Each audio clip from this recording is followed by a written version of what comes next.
Right, I'll do the video for you. So this is your Ashwood. So this is what it's going to end up being eventually. So this is a 70s American pickup, or I believe it's 70s old school. So yeah, that's, you know, genuine shit. That's a Fender as well, I believe. But yeah, not as old, but so that will go in that. So it'll be legit American pickups.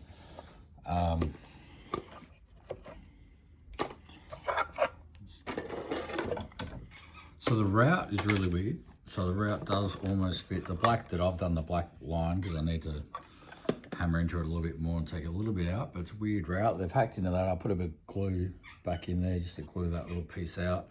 The hole's not centered. Like, that looks weird. It's all off centered. They're right, but that center hole looks weird. I reckon that hole from here to here is different to the gap there. Like, it doesn't make me feel like it's, yeah, but I do believe it's an Ashwood. So I reckon it's going to come up looking like a nice guitar. That's my plan for that one.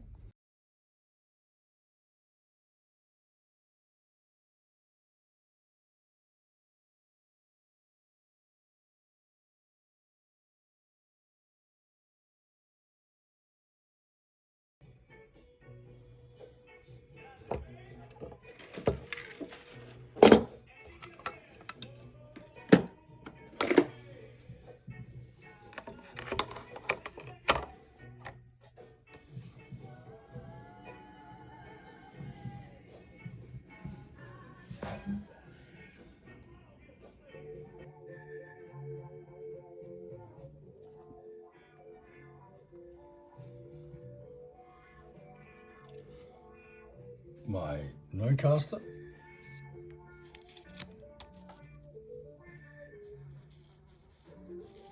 Up there, isn't it?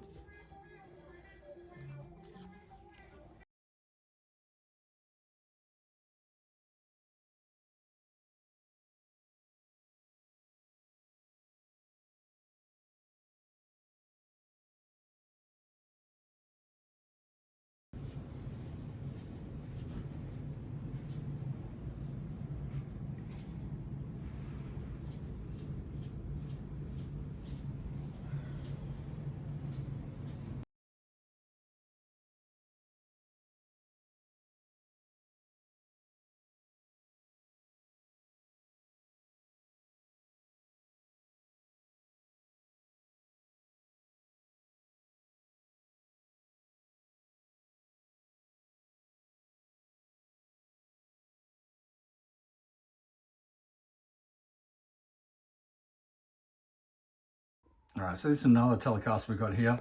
I didn't have a router. It's a very ugly looking hack job there. It was an ash body that I had, unknown, don't know where it come from, and I wanted a Telecustom. So that's kind of why. I kind of like this buttermilk color. I actually did like it. I did stuff up the finish, sort of trying. I was playing around with some Rallikin, trying to freeze it, but I don't think the nitro cured enough, and it didn't kind of work. And it just, I don't know why, but it's not the guitar that I want for this particular color. I mean, it looks fine, but this is the color I'm going to put onto the other Mexican one I've got. So the two Telecasters, I'm kind of going to go with this color on that. And this one here, I'm actually going to go for more of that brown. So I'm going to strip this one and get this one ready for some paint for it. I did say I'm going to get ready for some paint, but I'm actually probably going to stain it. So I did buy a couple of different kinds of brown paint. In one of the other videos that I was doing with that Axel guitar, the paint that I've got is like a graffiti paint. It does have a bit more of an orange peel sort of an effect. And I realized that I actually do have a walnut stain. So I think that I'm probably going to try and stain it instead of actually painting it. I do have a genuine 70s pickup there, the wide range one. So I do have one of those. So yeah, I'm going to go for that. So I'm going to get this one ready. And yeah, get ready to stain it. Still got a little bit more to do, a little bit more sanding. So Actually, when I painted this, I did it in, well, first I started off with a purple. Didn't quite sort of work for me. It's going through some changes, this one. So it didn't quite work for me. Then I tried this grey. Wasn't bad. I mean, the purple wasn't bad either, but again, didn't quite work for me. And then I went for this buttermilk colour, which I do like the colour, but I think it's just the wrong guitar. But colour-wise, anyway, what I wanted to show you, because I ran out of battery power, so while they're charging up, but you can see as I've started to sort of sand it down, you can see the three colours. You can see the grey in there, the purple cutting through. And I've never done a heavy kind of relic before, but I guess if I was to do a heavy relic, that'd probably be the way that I'd do it. A pretty cool vibe, if you like that sort of thing. That's just my take on it anyway. I mean, in hindsight, I probably should have left it alone. I guess because I had this wide range pickup and I always sort of wanted to use the Telecastem sort of vibe. I don't know what it was, what sort of body it was unknown. And that's kind of why I sort of hacked into it. It does look a little bit nasty because, again, I don't have a router, which is something I like to get. But, you know, I'm on a bit of a, you know, I'm not working at the moment, so it's all done with what I've got. And I do have a black scratch plate around, but which is probably what it's going to go with. So, but yeah, that's the reason. But again, it does have the, you know, the screw holes in there, as in the threads in there. So yeah, I'm not sure whether cheap guitars would do that, or, but I don't know. I don't know what body it is. All I know, it could be fucking up a fender, but I don't think I am. But that's sort of the reason why I'm painting it, because it does have some blemishes. I think I stuffed up somewhere along there. I think it could be under here. There's actually a couple of holes that I think I went through the guitar and I had to patch up. Yeah, so that's kind of why I'm painting it, really, is to hide most of its flaws, or in this case, staining it. So I'm going to stain it with a, like I said, a dark walnut. But that's the reason why I first tried to paint it. As much as I do love the natural raw timber tallies or guitars, and I don't even have one, so I probably should do it to one of them. But yeah, that's the method in my madness anyway. So, so we've got just a little bit of a, probably a bit bigger for an area than I need, but a bit of the walnut stain that I'm going to try. So I reckon that's what I'm going to go with. So a bit of the bit of Dixie Belle walnut gel stain. Yeah, so wipe it on, wipe it off. There's the browns that I in the sprays, and yeah, I wasn't too much of a fan. That one there on the end there, that reddish one, we've already used that on another guitar. But yeah, I reckon we're going to go with that. I did try and stain it earlier. I think I showed you that before. It did come out quite patchy. There is something that I know they use in the States. They put that on first and it makes it a bit more of an even stain. We don't have anything like that here in Australia. So I try to find something similar, and I'm going to try this sanding sealer to see if it does it. Also too, it does come out with a bit of a shiny, glossy finish. You do sand it back a bit, but if I like how it's coming out, I might not even stain it the walnut. I might just keep it the sort of natural kind of a look and just live with a couple of those little blemishes. But yeah, let's get some of that sanding sealer on it and see what happens. Right, so here we got the back of our stain guitar. It's a small little bit of a patch there. This is with the sanding sealer on the back and also the sides. Now I didn't put any sanding sealer on the front because I wanted to see what the difference is, to see how uniform and even the finish would be. It definitely looks like it is a bit more even, especially when I turn over the back, turn over to the front. But it's still pretty patchy. Obviously closed the pores that the stain didn't sink in that much. All right, we've sanded this back and I'm admitting defeat. So the stain just wasn't working out for me.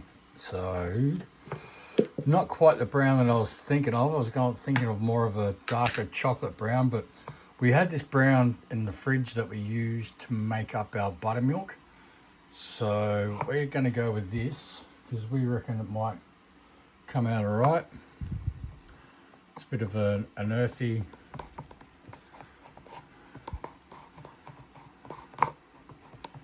Yeah, I still think that this is going to be alright. Again, not quite the colour we're going for, but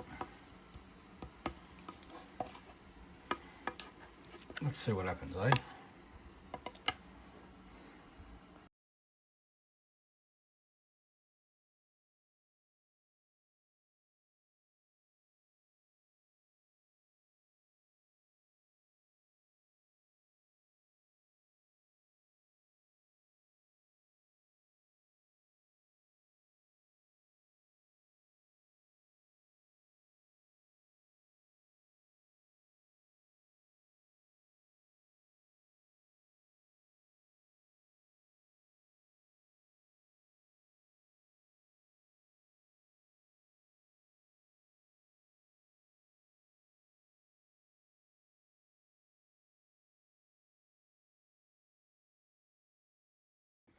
All right, our tale of 3 Telecasters, I think it's turned into now. So I'm going to give you a bit of a rundown of this thing. So it started off, again, the video, I was actually talking to a mate. So I wasn't planning on doing videos. I was doing a video at the start showing a mate, just going, I think it's pine. Obviously, I think it's like a swamp ash. I started off going for a natural kind of a thing, like the idea of a purple tally. Try to do it the purple. So there's a lot of pictures in this little tale of 3 Telecasters and this particular tally custom. Well, not an unofficial tally custom. So it started off, we went with the natural. I did, as I said in the video, I was actually taking bits out of in there to get a tele custom pickguard on it, and I had a hole saw, which isn't the best tool, and obviously I went too far and I actually went through the other end and I filled the holes, but you could see you could see the marks of where I filled them. So it kind of killed the whole natural finish for me a bit. So I decided to paint it. Now I went first initially with the purple. It was okay. I couldn't find a photo in there to sort of show it. Didn't really work. Tried to sand it back a bit, make it a bit relicy. Probably went pretty too far on that one. Didn't really like it. I went for a grey afterwards. Both methods of paint were an acrylic rubbed on, just with a rag. I went with the grey. Wasn't really feeling it. And then again, I went for that buttermilk. I love that buttermilk colour. I made up a nice buttermilk. I was really happy with it. But it just didn't, it wasn't this guitar. And then I wanted to do a brown. I tried to stain it, I tried to paint it. It didn't really take, it didn't really work out. It wasn't happening. In the end, I opted for I haven't even got the can in front of me, but it's that expensive nitro sort of paint with, it's got the Mission Brown or whatever it was, aerosol with the nitro already mixed into it. So, it's not cheap in this country. It's like $100 and something a can. So I decided to go for that. So I literally went for a brown. When I sprayed it, it's come out looking more black than brown, and I'm not unhappy about it. I actually like it. I actually love it. So yeah, I'm quite happy with it. Again, with most of my stuff, let me just see if I can get some light. Again, with most of my stuff, I'm not trying to get a brand new showroom finish. So things like these little marks and dents and stuff, like I'm literally leaving in there because I want it to look like a guitar that I've had for 20 years, or 10 years or whatever it might be. So that's sort of why or how I do, I don't get the keys, and, I just, whatever happens along the road of creating whatever it is that I'm doing, that's what it is, like if it takes a knock here or there, if it upsets me, I might try and fix it. Otherwise, I'm living with it because, that's just part of it. It's going to get knocks as you play it or move it around or whatever it is. But I don't, go out of my way to try and, I don't know. It's, each to your own. But this is my method of how I do what I do. So as you saw, we got this. This is an original 70s Fender pickup there, the Seth Lover original ones. I've had that for years. It's been sitting around, want to put it somewhere. I think we ended up going with some Fender Pure Vintage there in the bridge. So you would have saw in some of those photos, we had the normal sort of scratch guard, scratch plate there with the humbucker there. And I've always loved Tele Customs and Tele Deluxes, and I wanted to create some sort of a Tele Deluxe. As I said, it's a Tele 3 Telecasters. I have another one out there, which has a mini humbucker in the neck, and then another one which is a normal traditional style Tele, which is why, again, I don't want 3 guitars the same, so I try and make them different in their own way. So as with this guy, like I said, we went for the Mission Brown. It does very much look black. Like, it doesn't matter where you know, but it's great. This pickup sounds fantastic. We did put a decal on there. Obviously, we know it's not. We'd never try and sell it. It's for my own benefit. I do actually want to change all my decals. Fisher is my last name, so I might come up with a Fisher, you know, but for me, for now, that's all. That's what it is. I'm not trying to pass these things off or anything. They are copies, but yeah, I probably will change the decal at some point. And all the ones of these parts casters that I've done. This one here was, as I sort of said in the start of that video, I sent to my mate with the hole and stuff that, you know, was off-centered. And the reason why I sent that video to him was because it was just weird to me. It almost looked like it was someone handmade it, but at the same time, you know, there was metallic red inside this body. So it looks like it might have been, you know, a proper manufactured body from someone. I don't know anything about it. I don't know where it come from. I literally don't. I'll turn it over.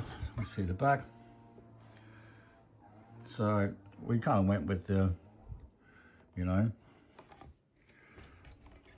I mean, we could have gone the triangle to make it a bit more of the authentic sort of 70s sort of vibe there. We do want to upgrade those.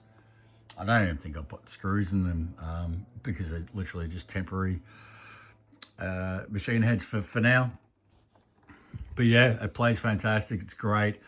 So yeah, so we did go through a few color combinations on this. We started off with the natural, ended up trying the purple, ended up trying the gray, ended up going to the buttermilk, and in the end, we've rested on this Mission Brown, which is actually black, which is pretty much what, you know, the Fenders, they had that color anyway. So I wanted something, again, it was a bit more reflective of what a Tele Custom kind of was. All American pickups, all in that thing.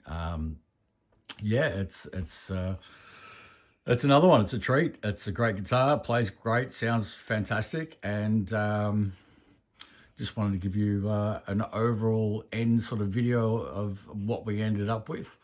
And, you know, again, because mainly photos on this thing, to basically sort of show you what we started with and what we ended up with. Yes, I didn't have a router, so yes, it all is pretty hacked in there to get in there. I did have in my mindset, like I said, it was probably a homemade thing. I do have a mate of mine who's got a router, so maybe one day I will sort of clean it up a bit and make it a bit nicer internally. But again, these are my guitars. It's not like I'd do that if I was working on a customer's guitar or something. Like, not that I do any jobs for people. I mainly do it for my own benefit because I like it. I'm not trying to make a living or money or anything like that out of any of this sort of stuff. It's just because I enjoy it, and I'm just sharing with you what I enjoy. You know, maybe you enjoy doing this sort of stuff yourself. So this is my my Tele Custom. So I reckon I did all right. What do you reckon? Oh, I will add one last thing to this actually before I mean, look, it's 95, 98, 99% finished, but it's done. That's it. And apparently a mate of mine said you have to wave at the end of a video. So I don't know, that's whatever, you know. Actually, not meant to do that one, is it? I don't know. Be good.